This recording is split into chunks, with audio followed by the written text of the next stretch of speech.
On this episode of Lapeef, Let's Talk. Because I would tell you, in my career, I had more help from white people than I've had from black people. Look at She Anton. don't like that part. She don't like Look at that part. Anton. She don't like That that. gave me a shot was a white dude. I don't not Oh like man, that that part. sounds similar. But Anton. he was a white guy. But my That's not family, when I was surprising, growing though. up, was helped That's out by not even surprising. Because most Bro, positions of power. Let him talk. leaders are speaking. Go ahead, Kev. Well, I'm just saying that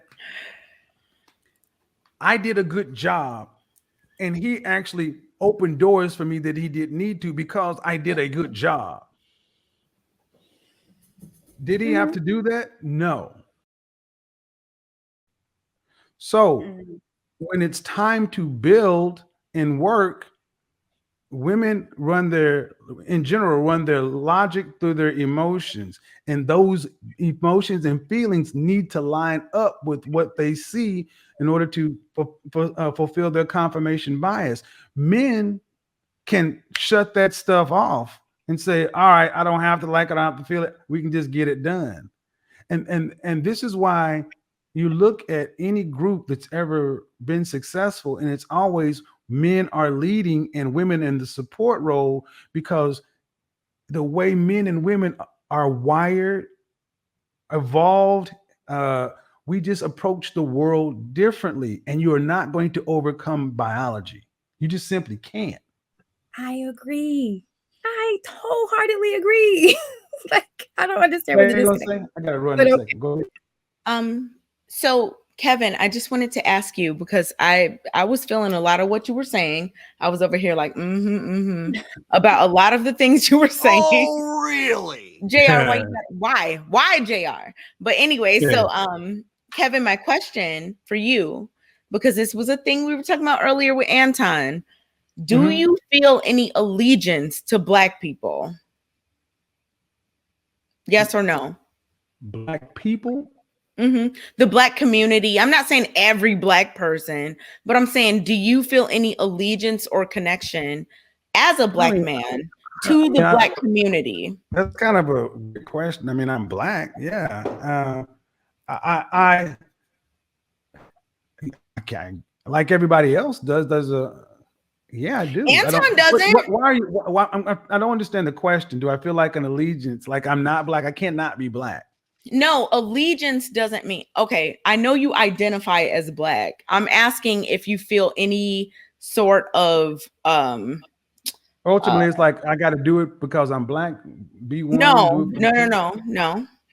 He's just trying to reach people, man. You're not. He's a grown man. He can speak for himself.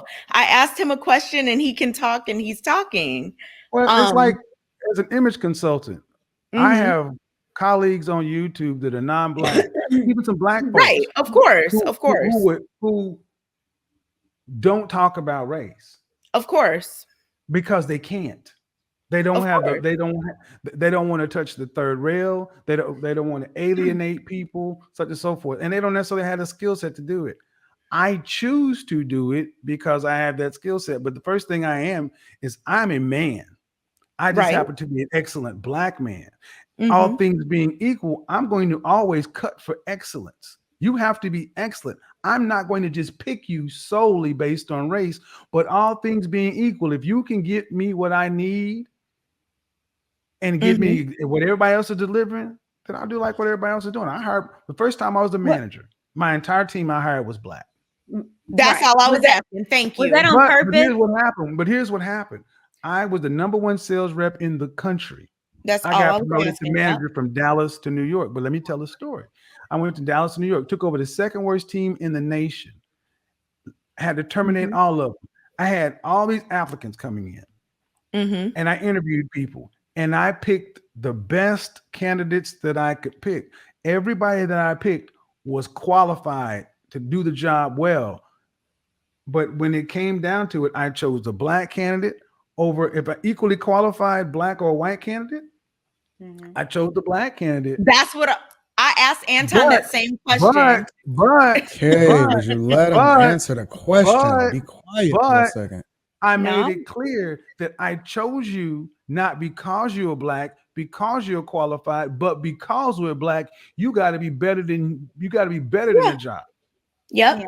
So don't think because we're black, that's gonna get you anything. I'm gonna put my foot dead in your ass, and because we're black, I can speak to you in a way that Charlie Greenspan can speak to that Italian guy over there because he heard Italian guys. Yep. The blackness was a component, but it was not the component. Right. That's all. Exactly. I'm not ever saying to get somebody who's less qualified just because they're black. Kevin, I think your answer was totally on point. I'm 100% in line with what you said. What the thing is, what I would need you to understand, what made that possible is a plethora of excellent black candidates. Yeah. That's what made that. See, in order for me to be the man I need to be and do the way I need to do, I needed to have enough straw to build bricks.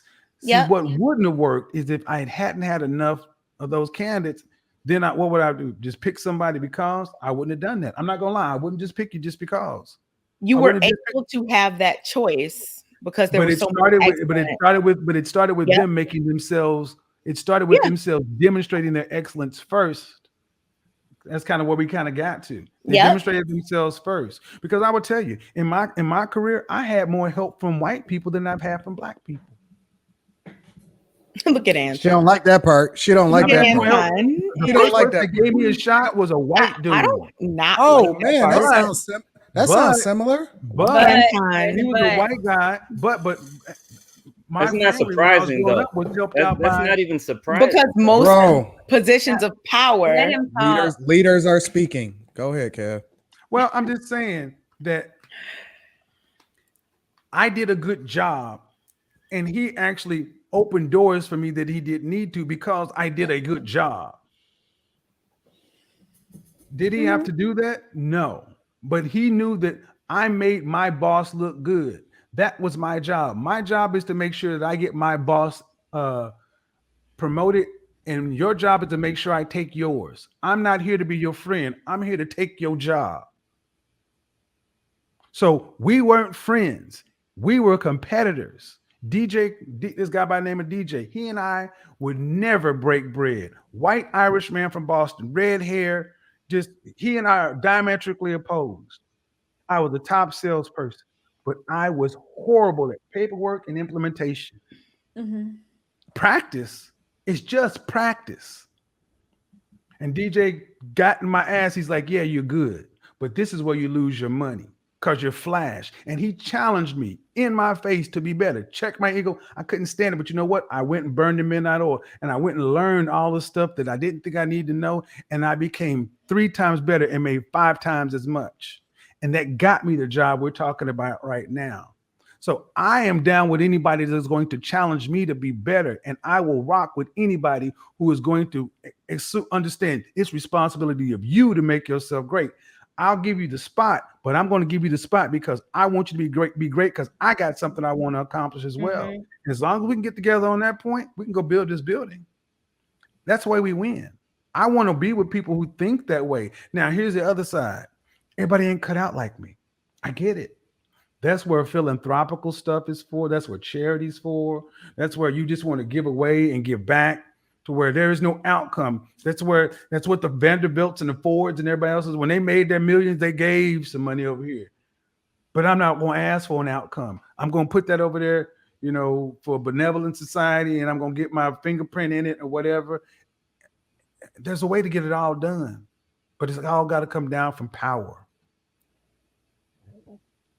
Kevin, can I ask you a question real quick before you bounce? I appreciate you, big timer. So what are the actionable steps?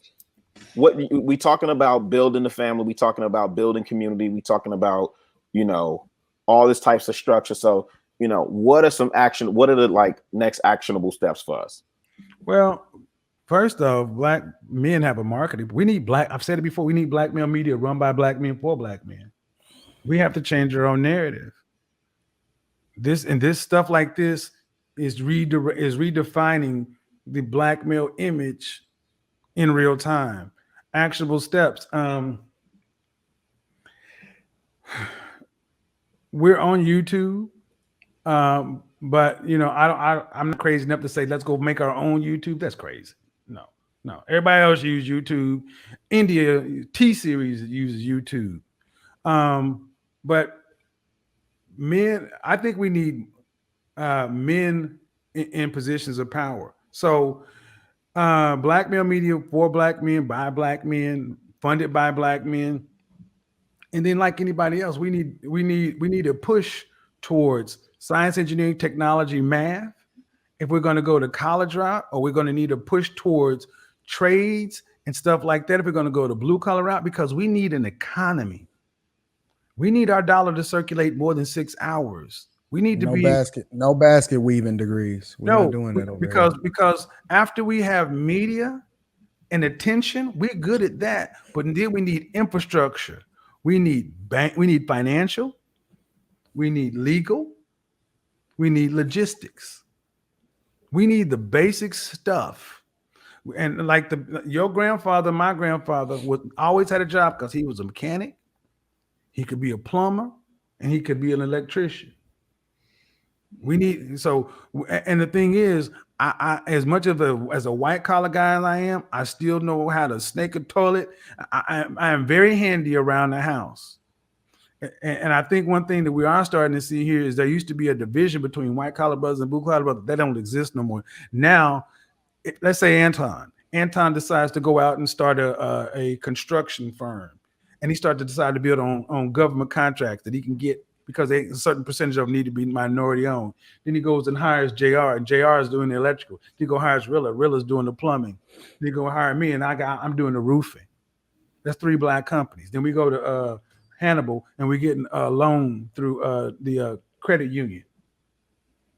And then all our wives are sitting on here, and they all taking our money and putting it into organizations. That's how we do it. This ain't rocket surgery or brain science. Every other culture has done this. Take what other people are doing as winning, take their blueprint, slap Jackson on top of it. Do that shit. Oh, Jackson, Johnson, Jenkins. That was the mic drop. I love it.